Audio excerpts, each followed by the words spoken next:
Well, I am less than an hour away from leaving on the boat to Antarctica. But a beautiful day for sailing.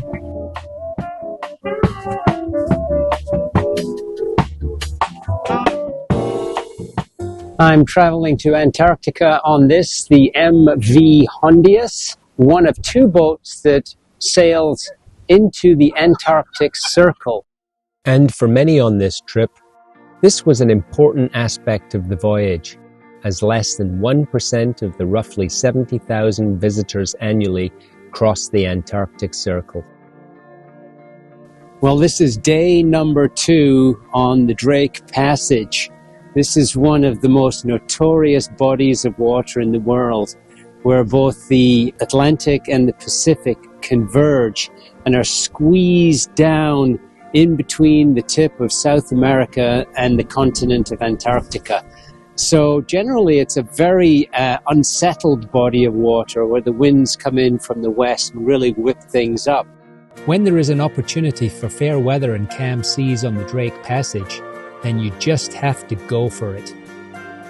The 22-day expedition voyage would include stops in the Falklands, South Georgia, South Orkneys, the Antarctic Peninsula, and the South Shetland Islands. Right out of the gate, though, this original itinerary was turned upside down due to high winds in the Falklands. That decision proved to be crucial over the next 3 weeks. What characterized our expedition from other standard cruises is that Hondius is a smaller and more nimble vessel, built specifically for polar waters, focused on creating multiple landing opportunities with a flexible itinerary contingent upon weather conditions. Often Plan A can turn into Plan B or Plan C. These flexible daily program decisions are influenced in great part by wind direction and force over other climatic concerns. Wind was blowing as much as 60 knots last night. It's tapered off to around 30 presently, and temperatures are hovering around 0. And are a result of ongoing discussions between our expedition leader and the ship's captain. It was fascinating to observe the effects of transitioning through the Antarctic convergence zone, where warmer waters of the Drake meet the colder circumpolar waters. How do you feel about seeing your first icebergs of the day? It's so crazy! I can't believe my luck. Air temperatures noticeably dropped and wildlife sightings increased. It was an indicator we were getting closer to land, further emphasized by the giant icebergs we started seeing. There were a number of us who spent countless hours on the Hondius decks, searching the sea for marine and bird life. This is a once-in-a-lifetime trip, and we did not want to miss a thing. Antarctica, the 7th and final continent on my list to be visited. It was with great anticipation that we awoke on the 3rd morning of our voyage to catch a glimpse of the white icy mass at the bottom of the world through the 2 small round porthole windows in our cabin. The South Shetland Islands are a small archipelago slightly to the north of the Antarctic Peninsula and within the grip of the circumpolar current, which isolates Antarctica from warmer neighboring oceans and helps keep it cold. Penguin Island was our morning's anchorage and presented an opportunity to set foot on land and observe our first penguin and seal colonies. A bitter wind blew on this overcast day, but it felt exhilarating nonetheless to finally make contact with the land we had all dreamed of reaching.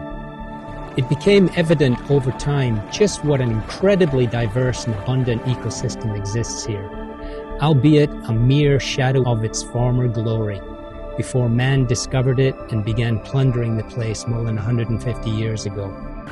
First it was the seals, then the whales. Modern inventions and efficiencies only accelerated the decline. Today, Antarctica is protected, but still faces many challenges, not only from man's direct interference, which includes tourism, but also indirectly through climate change. Seas are warming, ice is melting, and ecosystems are teetering on the brink of collapse.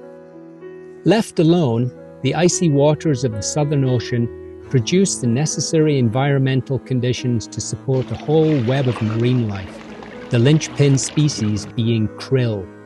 This shrimp-like invertebrate spawns sufficient biomass to feed the entire food chain, right up to the largest creatures on the planet, baleen whales.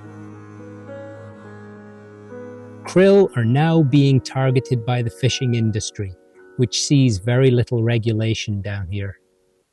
If krill disappear, so too does the entire Antarctic ecosystem. So please do not support this unnecessary exploitation.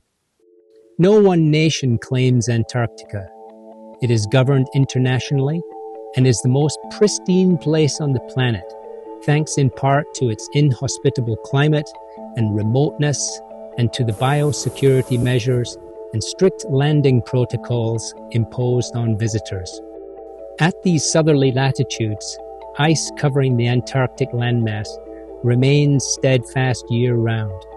But during the summer months, when temperatures warm to around freezing, the surrounding sea ice breaks up sufficiently to allow expedition voyages such as ours to penetrate further into the Southern Ocean.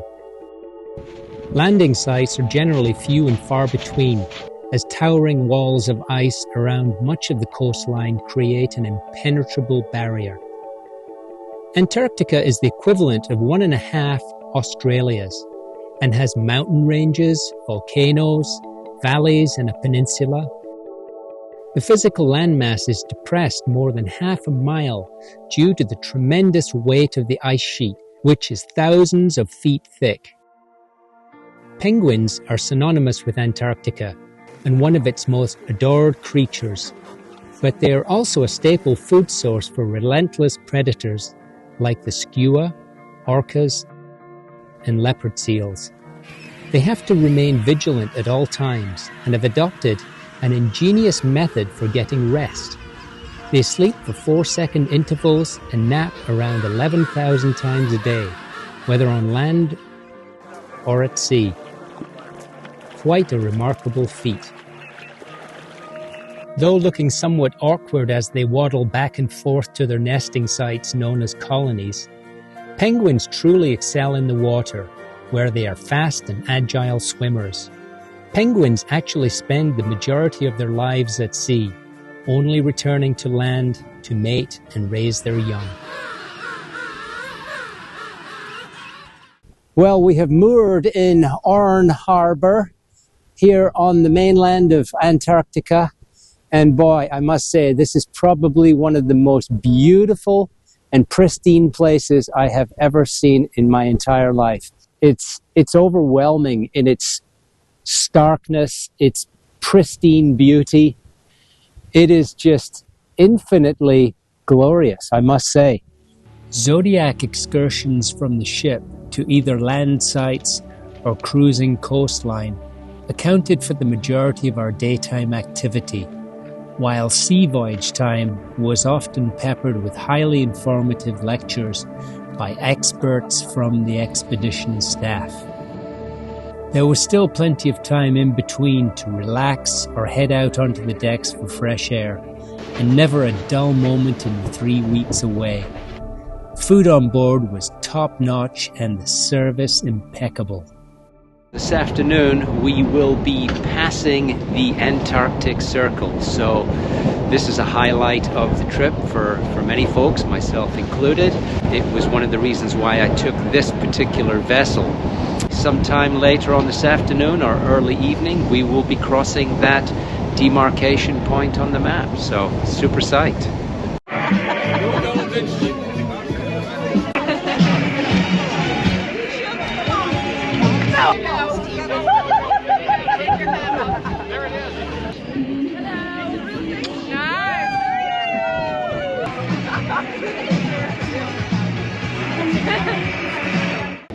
So we are presently moored in Salpêtrière Bay, and this is also referred to as the Iceberg Graveyard Many of these icebergs get trapped here amidst the islands and the lower lying land masses. This is also a place that is well known for finding leopard seals, and this morning we saw 7 leopard seals, one of which spent a lot of time cruising around our boat, underneath it, around it, and it was just the most amazing experience. These creatures are big, they are a top predator and can grow up to about 11 feet long. Very formidable hunters. Also within the bay are found a number of penguin colonies, so that's why you see the leopard seal here hunting its prey. So fantastic experience. Yesterday morning we started the day with a small but beautiful pod of orcas that went by. Only too quickly, unfortunately, but what a fantastic sight that was too. So we are being blessed with really fortunate mammal sightings. We're very, very lucky. Well, we have finally reached that long anticipated date where we're all going for a polar plunge this morning. You need a shrink. I cannot help you anymore. The winds are blowing at 25 knots. The temperature hovers around 0 degrees Celsius. And it's raining. So I think by around 10 o'clock this morning we will have all made the plunge, those of us who elect to do so. I'm not looking forward to this in terms of the fact that we are entering from the shore. So it's not exactly a plunge, I think it'll be a mad dash. Not exactly the method of entry that I would have elected. Okay, Monica, here we go. That's awesome! Woo! That's awesome!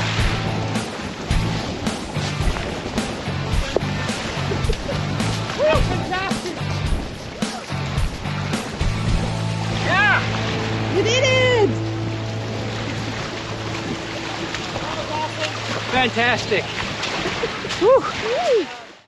Elephant Island sits off the northernmost tip of the Antarctic Peninsula.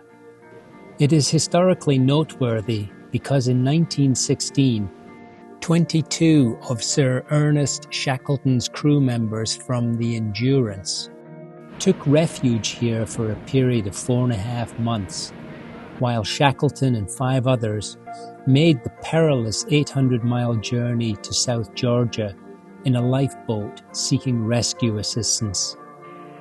It is one of the greatest survival stories ever recorded, and thanks to the reversal of our initial sailing itinerary, we managed to retrace the very path of this historic voyage to South Georgia. This morning we are here at Cave Cove. This is where Shackleton and a skeleton crew spent 4 days before they headed up into the hills across the island to final salvation and safety. A truly humbling experience. Elephant Island rises from deep, nutrient-rich waters, and on this particular day, we were fortunate enough to witness an incredible spectacle of somewhere in the region of 100 fin whales, all bubble feeding on krill. Fin whales are the world's second largest baleen whale after the blue whale. On leaving the frenzied feeding scenes around Elephant Island, we were shortly thereafter treated to a sight that few people see, A23A. It is the world's largest tabular iceberg, the size of Rhode Island and over 1,000 feet thick. It lay grounded for almost 40 years, but now floats freely, moving and rotating slowly northeastward. We sailed past it for 4 hours straight. Just an incredible sight to behold. What an absolutely fantastic day we have been blessed with here at Shingle Cove, which is a bit of a breeding ground for both fur seals and elephant seals. Sailing for a day and a half from Shingle Cove we finally arrived at the fabled islands of South Georgia. Nothing quite prepares you for the magic found here. The sheer concentration of birds, wildlife, and marine life. Abundance that David Attenborough refers to as the Serengeti of the South. Not only is the land as white, rugged, and dramatic as Antarctica in the interior, it has additional pockets of lushness, an impressive coastline, verdant valleys, and a slightly more agreeable mean temperature. A large percentage of Antarctica's wildlife and marine life call South Georgia home, and the islands are considered a hotspot of activity, especially during breeding season.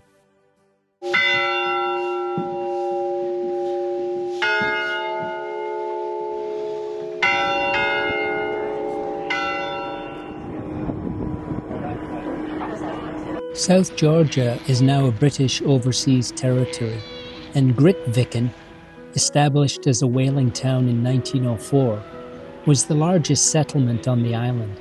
It was responsible for the slaughter and rendering of huge numbers of whales, pushing species to the brink of extinction. Though surrounded by so much natural beauty, there's an eerily dark side to the place, with all too many reminders of why the town existed. A small museum does its best to portray a fair and balanced historical account of life on the island.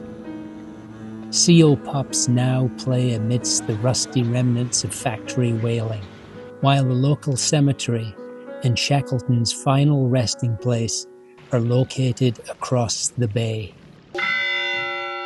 Our Shackleton experience had reached a suitably fitting conclusion, but the voyage was far from over. Postcards, Grytviken, on the way in the Royal Mail to various parts of the world.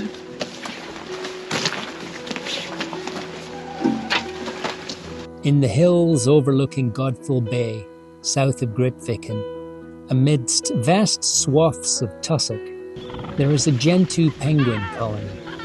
Here, young chicks are raised in relative safety, and once they have fledged, which refers to shedding their fluffy down coats and growing the necessary waterproof feathers for an independent life at sea, they get to practice their water skills in the kiddie pool. Fortuna Bay was our final South Georgia mooring, with landings at both Anchorage Cove and Whistle Cove. The latter had double significance. It was here that Shackleton finally emerged from the arduous mountain crossing from Peggotty Bluff and found the help he so desperately needed. It's doubtful, though, that he would have been in any state to appreciate walking past one of the largest and most impressive king penguin colonies.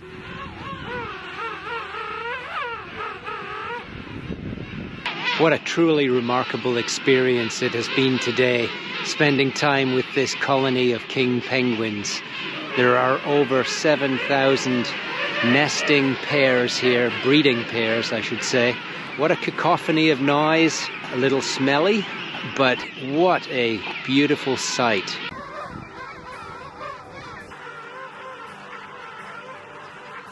So for the next 2.5 days we will be back at sea, making the fairly long open sea voyage from South Georgia up to the Falkland Islands, where we will spend the remaining 3 or 4 days. Antarctica is not exactly the easiest place in the world to get to. It's a very expensive trip, but I must say I can't put a price on the experiences I've had here. This voyage has been absolutely spectacular in so many ways. The tour operator, the guides, everybody who has been involved in making this trip possible has worked so hard, and I have nothing but 5-star ratings for this particular outfit and experience. And for now, we'll say goodbye to the penguins.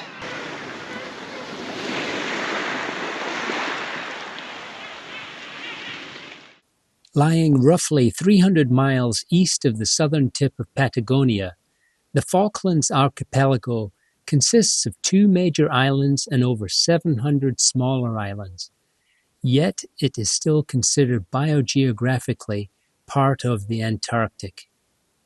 Our short time on these islands was focused on the wealth of natural beauty that resides here.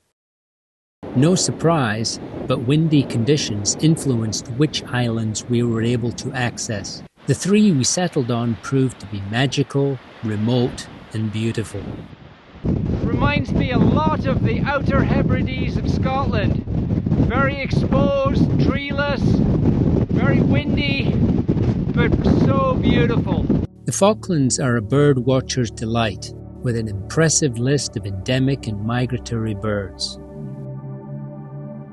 Here we got to see the Magellanic and rockhopper penguins, which brought our sightings to 7 out of the 8 species that call the Antarctic region home, the emperor penguin being the exception.